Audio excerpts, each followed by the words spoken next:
I sack out,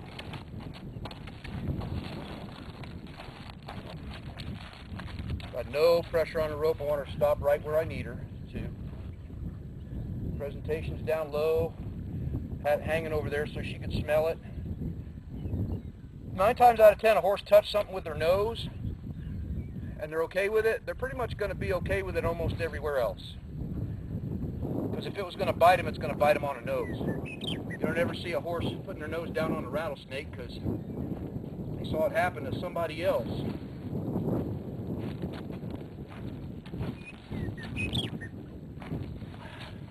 So before I start swatting her with it and stuff, you know, I'm just going to kind of rub it.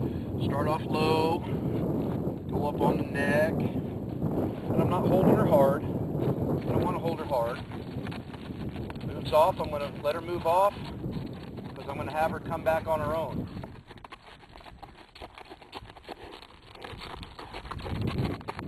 Kind of like this. I don't let her know, well, that was the right thing to do. I'm not tugging on her, trying to keep her in one place, tugging on a halter or whatnot, getting her to move, you know, into pressure and brace up against pressure. So the nice thing about using an old acrylic Navajo blanket like this, I like them where they're double, and you can put them over there and you can pop them a little bit, run it up on her butt. Makes a different sound. She's licking her lips and she understands that's my cue to rub her face. That's my cue to praise her. Look at that head just come down, just nice and beautiful. Just nice and beautiful. Hell, I thought you said she was crazy. She ain't crazy. She's smart as hell. Her mama didn't raise a fool. So what I'm going to do at this point now, because she'll come back to me, because she's still a little bit of a nervous lover, but not bad like she was. We're going to do that. She could have blew up right there, but she didn't. This is where she's going. She's coming right back to Papa. When it falls on the ground, a lot of times they'll blow up. There's a little bit of a breeze. Come on.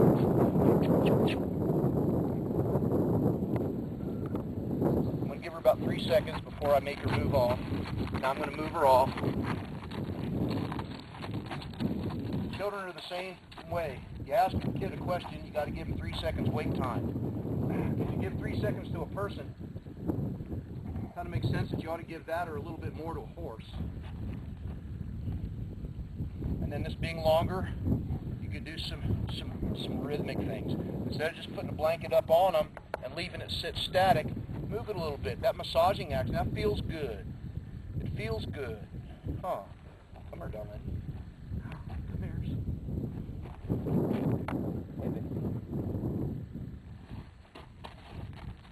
So I'm an angel and a devil. She only got one eye showing. She's not blowing up, and I'm going to walk with her. It's not comfortable on her ears. It's not hurting her. But she's standing steady, because the one that's going to get her out of all this is going to be me, and she's kind of figured that out. So now look what happens. Come here, Mama.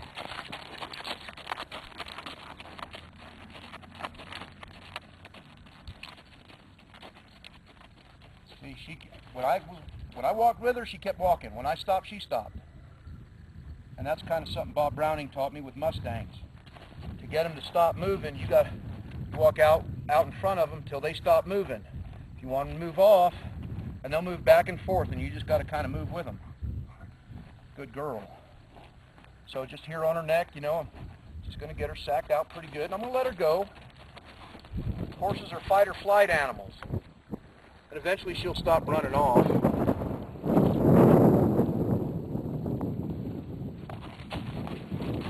And that was a little bit more aggressive. Come on.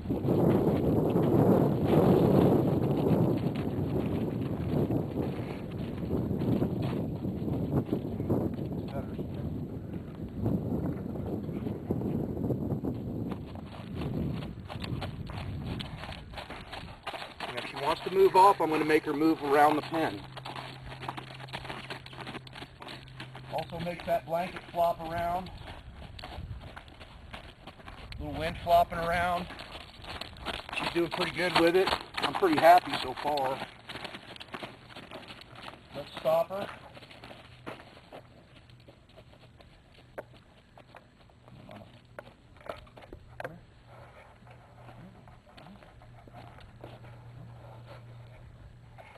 Give her a little rub on the head. She said, I've done something right. Ain't you going to tell me, good girl? Come here, baby. That was the wrong thing to do.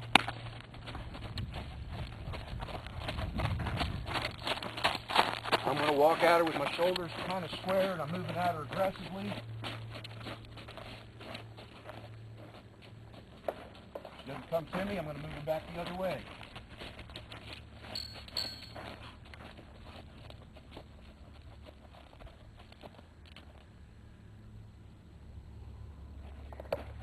There goes the head drop for the reward. I didn't let her get away with anything. I didn't punish her. Didn't make contact with her to where it physically hurt or anything else. Didn't put any kind of restraint on her. Kind of get into her head. Come on, Mama. I want to give her that hand signal. I'm giving her that aiming point as my hand. I just want her coming on that hand. Coming on that hand. Come on, Mama. Come on, Mama.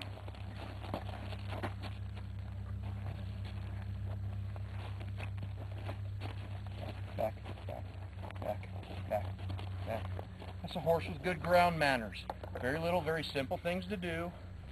Makes for a good horse. She's pretty sure I'm not going to eat her, even though I'm a fat toad.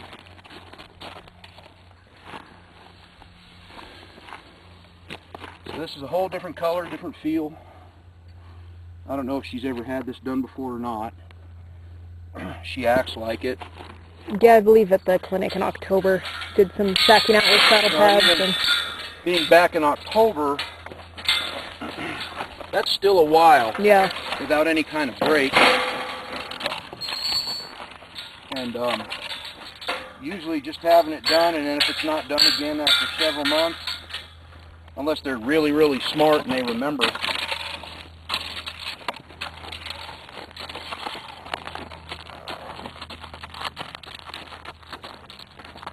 And then use different colored blankets, blankets with a different feel. Just put it on her, turn her loose in here, and let her go.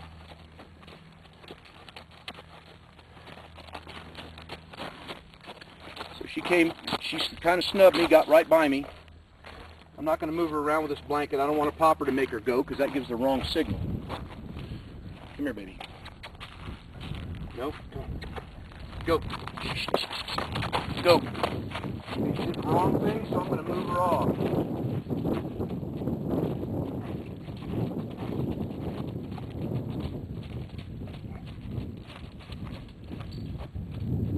She's learning that when I move into the center and I stop and I hold that hand out, that's a signal to come in.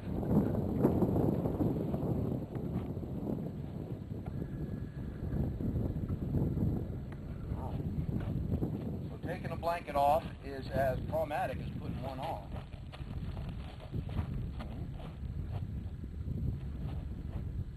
I like you. I know if she moves off, she's going to go right there because that's where her buddies are. To me.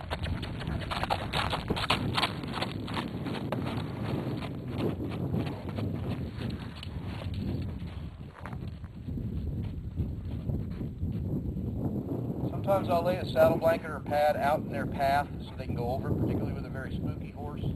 She's not that bad.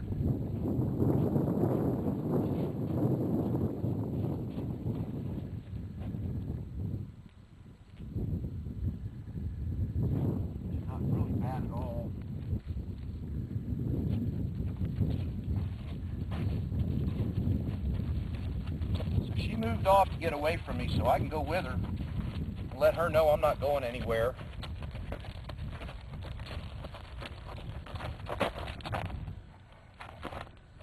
This takes a little bit of patience.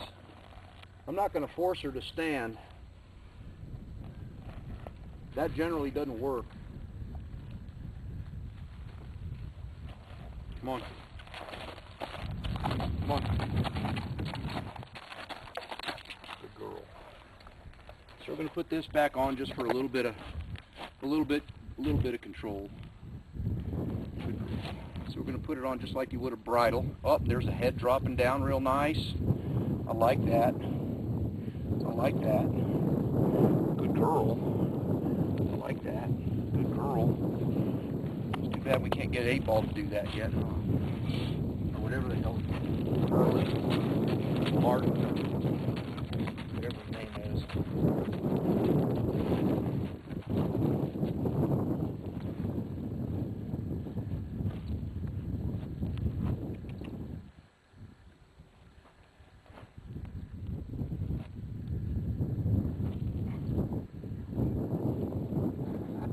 Heavier, a little bit thicker.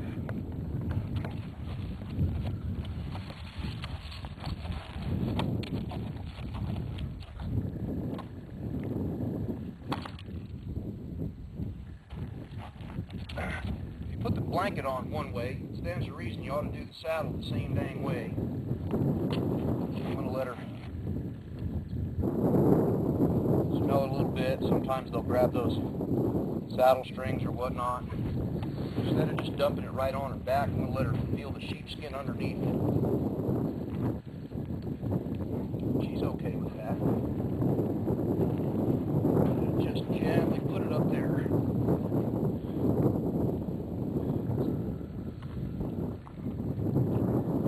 Good job. She's just kind of licking her lips, standing there nice and quiet for me. So I'm going to tell her what a good girl she's being. I'll clear the rope. I'm in a place where I can't get to it.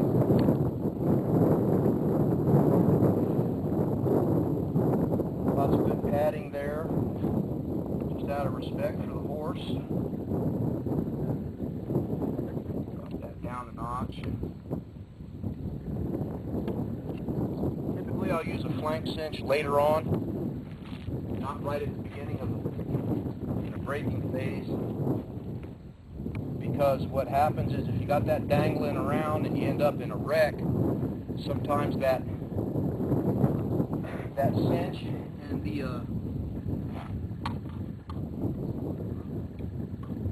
cinch tie down cause a problem. So when I'm cinching her up, she's pretty quiet. If she wasn't this quiet, I'd be doing some different things with her. I'd have the rope wrapped double